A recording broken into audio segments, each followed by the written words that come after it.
Иван Аполлоныч Чарушин родился в уездном городе Орлове.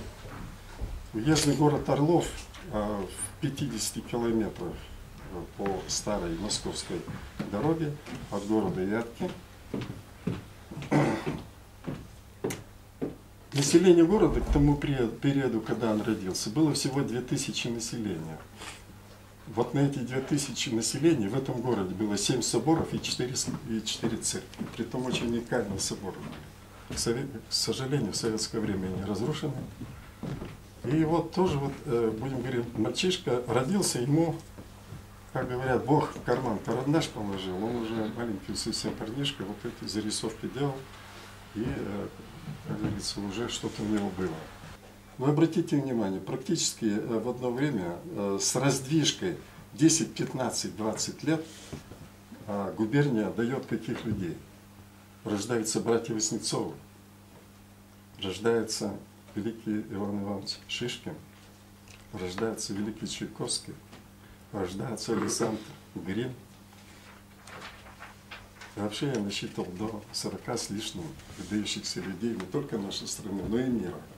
И в это время рождается Иван Аполлоныч Чарушин. Рождаясь 6-м ребенком в семье, в 4 года он потерял отца.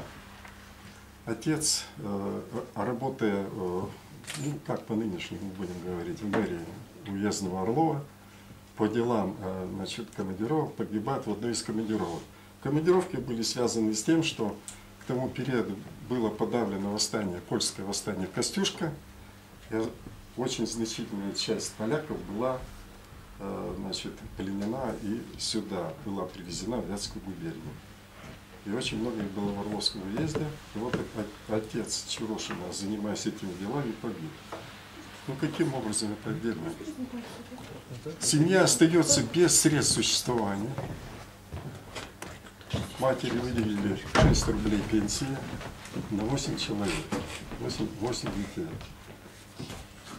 Вручает отец, не отец, вручает брат мамы, то есть дядя Ивана Аполлоныча, который имел на тот период небольшую мельницу в селе Казаковцы недалеко. И вот таким образом, он, образно говоря, вытаскивал эту семью из создавшегося положения. Иван Аполлоныч заканчивает в Орлове уездное училище, и после уездного училища он, у него твердо было желание, и мать тоже считала, надо учить, приезжает в Вятку, выбор был один, или Вятская гимназия, или Вятское техническое училище. Он выбирает техническое училище, это единственное в губернии было училище, которое готовило педагогические классы, вернее, учителей для педагогических педагогов, для церковно-приходских, уездных, всяких небольших учебных заведений для всей губернии.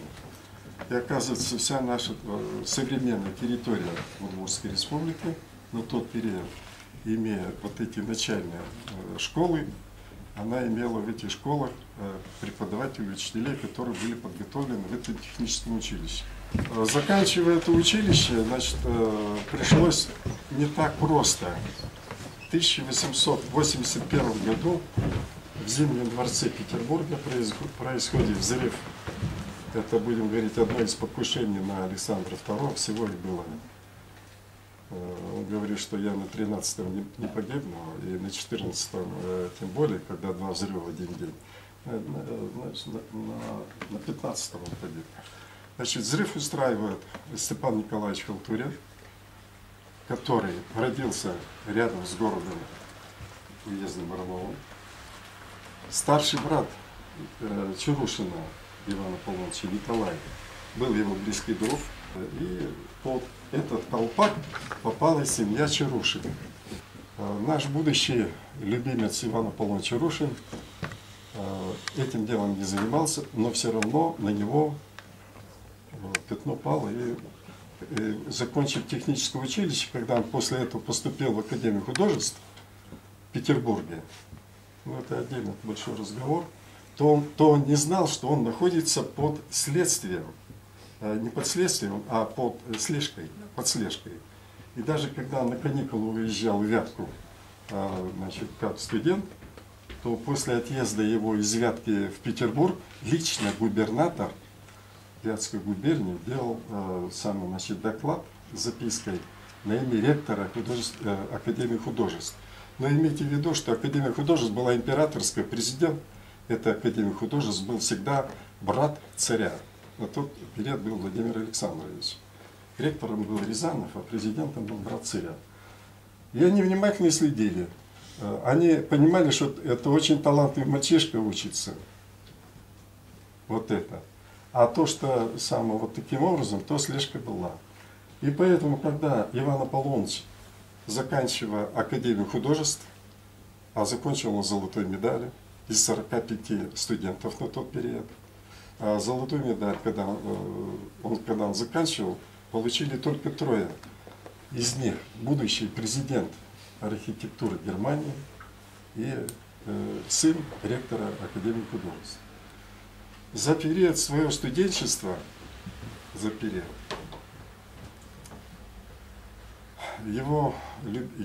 него любимый ему учитель Рязанов Александр Никонорович и Померанцев Александр Иванович, они выиграли конкурс, ну как сейчас мы тоже говорим, тендер, конкурс выиграли на строительство в Москве верхних торговых рядов. И Рязанов обратился к Чарушину, набирать группу студентов и команду, значит, проектированием и созданием вот этих верхних рядов. Их было 15 человек во главе с ними, и они успешно справились с этой работой. На сегодня это можно посмотреть, это практически творение Ивана Аполлоновича. Выпуск и сама Академия, на него очень здорово рассчитывали и полагали, что он будет звездой или в Москве, или в Петербурге. Но когда пришло распределение, распределением занималось Министерство внутренних дел, Ивану Аполлоновичу, значит, дали распределение остров Сахалин. На тот период остров Сахалин это практически была тюрьма. Там вообще ничего не было. Тюрьма. Вот такая вот вещь. Чтобы добраться на остров Сахалин, значит, железной дороги на Владивосток еще не было. Это вокруг Африки и вокруг, значит, всего. Значит, только полгода он добирался туда. Прибывает на остров Сахалин, и в распоряжение он попал Владимира Олеговича Кононовича, генерал-лейтенанта. За период работы на острове он первым заложил первый кирпичный завод на Сахалине. К слову говоря, он до сих пор работает. Николай II, будущий царь, значит, отправился на Дальний Восток, а с дальнейшим посещением Японии. Командирует Ивана Аполлоновича Чарушина во Владивосток. Он успел до приезда Николая II оформить выставку, значит, со всеми достижениями, как мы сегодня говорим, того Дальнего Востока на тот период. Когда Николай II это все дело познакомился, увидел, он был вообще удивлен и сказал, что подобного даже в столице не встретить. Кто это автор? Показали на Ивана Аполлоновича. Николай II достал из кармана золотые часы со своим вензелем и подарил. Но потом небольшой был ужин, и он на ужине, рядом находясь Иван Аполлонович, спросил: а что бы вы еще, батенька, желали? И он не постеснялся Чарушин и сказал: я бы хотел вернуться на родину. А где ваша родина, Вятка? Николай II кивнул.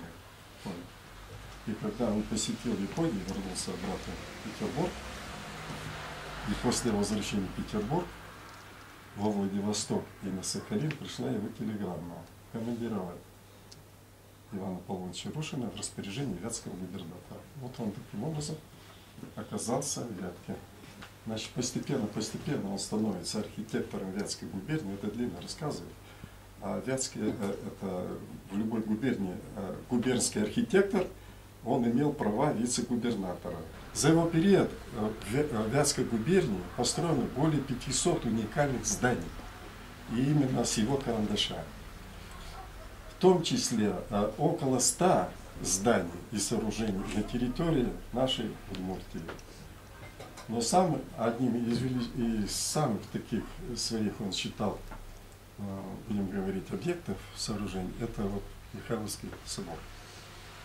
И, к сожалению, при его жизни этот собор был уничтожен.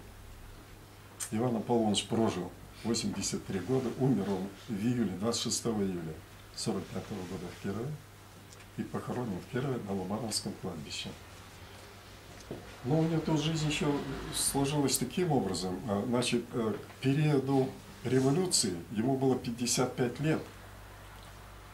Ну, все мы знаем, 55 лет это уже прожитая жизнь, это уже что-то достигнутое. Он был награжден несколькими орденами на тот период. Ну, как говорили, царскими орденами, да, орденами был награжден. Он имел громаднейший авторитет. И в 17 году после революции он стал никто. Работы нет, заказов нет, война. Значит, многие люди его склада уехали в Европу. Он не уехал, не остался. Он почти 25 лет был забыт. Без работы, без ничего. Постепенно, значит, это дело вылезло. Стал преподавать. И за советский период, кто в Кирове был, я не знаю. Вот я тут взял, я в этой книжке там две фотографии имею. Короче говоря, в Кирове, если кто бывал или кто будет, там уникально расположена центральная, как по-нашему, площадь. Она там называется Театральная площадь. На этой Театральной площади расположен драмтеатр, правительство Кировской области, политехнический институт. В центре великолепнейший сквер с хорошим фонтаном. Вот это его, будем говорить, творение для родного города. Уникально спроектированное имя, она существует до сих пор. Это центральная гостиница. Такого чуда я вообще-то в других городах не видал. Она спроектирована таким образом и построена. А вообще уникальная жизнь была у человека. Он в Кирове, ну, Вятка тогда называлась, построил сам себе дом. Это в 1898 году, еще до 1900-х годов. В этом доме, вот, говорите, были на конференции нашей, да? Я знаю, что Никита Юрьевич Белых дал команду в этом доме сделать музей вятской архитектуры, доме Чарушина, и одновременно как музей Ивана Аполлоныча, чтобы отдать ему должное. Уникальный дом.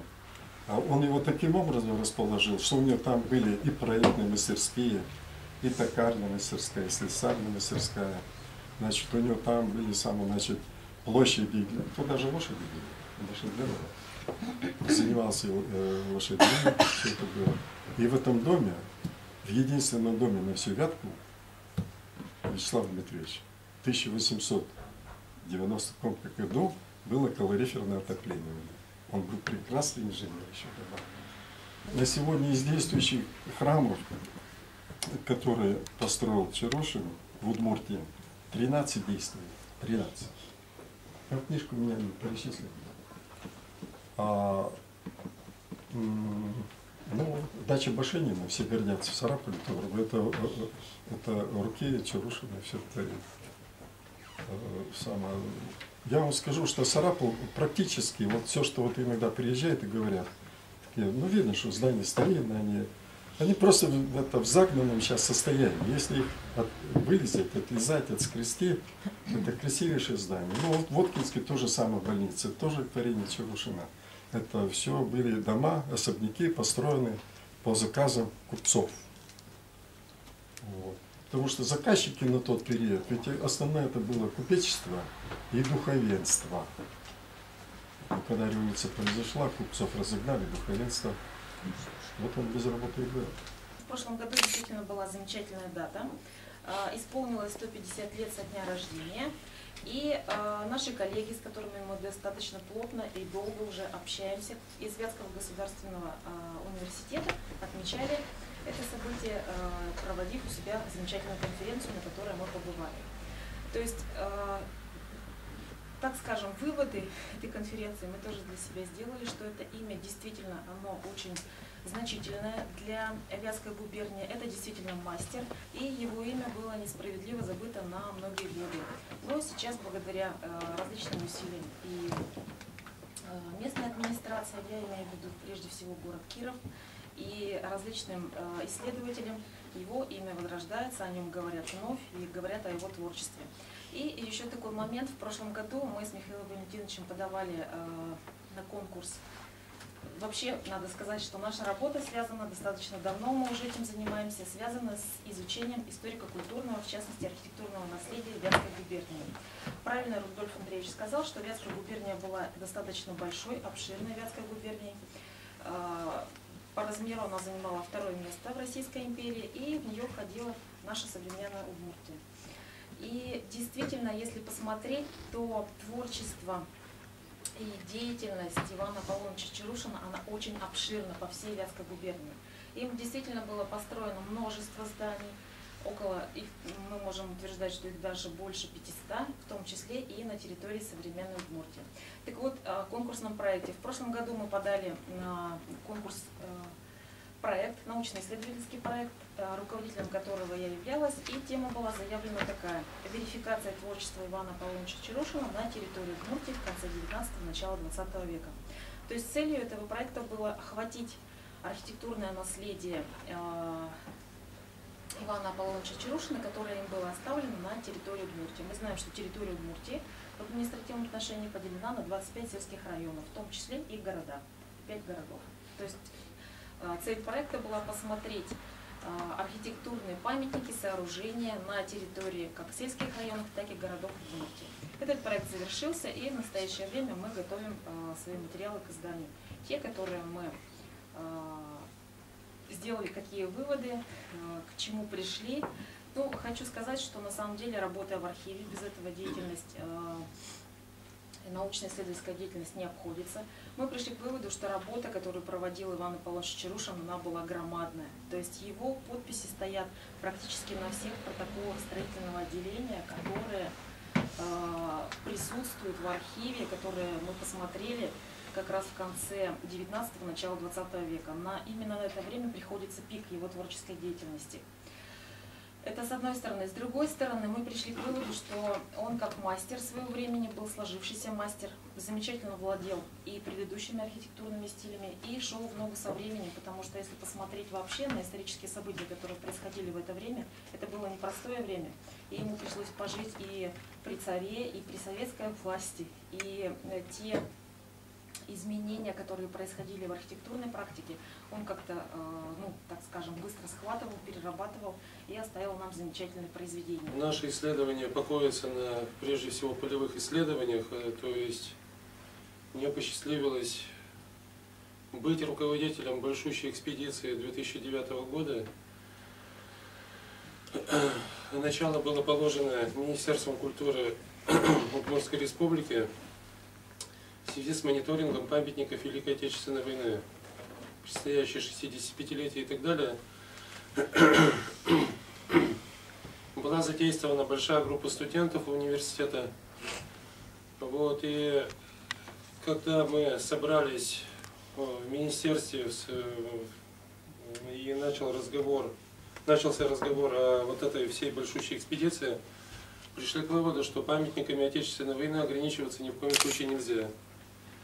То есть шаг за шагом, район за районом мы исследовали еще в области архитектуры и архитектурного наследия. И вот таким образом сложилась полная карта всех архитектурных памятников на территории Удмуртии полностью от начала и до конца.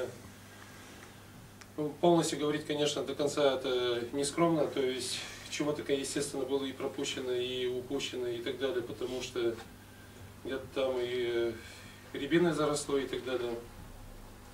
Но все основные, в общем-то, выдающиеся здания были выявлены, поставлены на фиксацию, то есть был собран огромный диск по территории Удмуртии, вот, и началась вот с таким образом у нас с Натальей Викторовной последовательные исследования всей архитектуры на территории республики.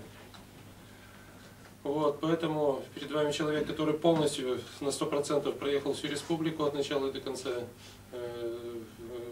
знаю буквально все районы, сельские особенно. Вот, и мы заложили в свое время с Натальей Викторовной вот такую работу. Это тоже был грант, свод памятников архитектуры Удмуртии, сельские районы. Но поскольку эта работа не только полевая и так далее, это еще научная работа, поэтому у нас, соответственно, были и есть остановки на каком-то временном и внутреннем факторе, потому что писать и писать и писать и писать и писать и составлять эти самые адреса и так далее, это труд нелегкий, это дни и ночи и так далее. Соответственно, мы обратились к архивным источникам, это Государственный архив Кировской области, фонд 583 Вятское губернское правление, и пошли чередой многочисленные чертежи за подписью Ивана Аполлоновича Чарушина. Это буквально начиная с 1895 года и до Первой мировой войны, буквально вот, и чертеж за чертежом и так далее. Сейчас мы с Натальей Викторовной, как она уже упомянула, готовим издание, которое будет точным, то есть я надеюсь, мы его доведем до ума и выложим для всеобщего обозрения, постараемся это сделать.